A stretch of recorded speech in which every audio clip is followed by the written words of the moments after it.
លើជីវ៉ាថ្ងៃនេះសូមសារភាពថាបងខំហើយ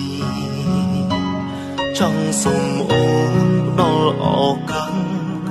តែខ្លាចអូនមិនផ្ដល់អើយបែកហើយបែករហូ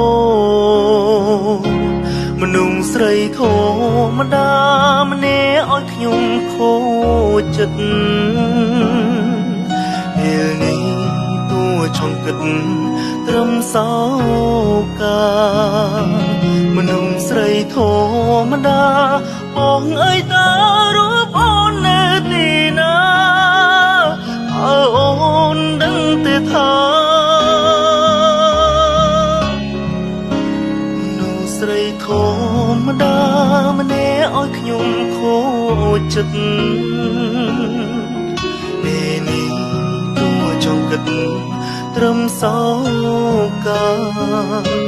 មនុស្សស្រីធម្មតាអើយតើពេលនេះអូននៅទីណាអូនដឹងទេថា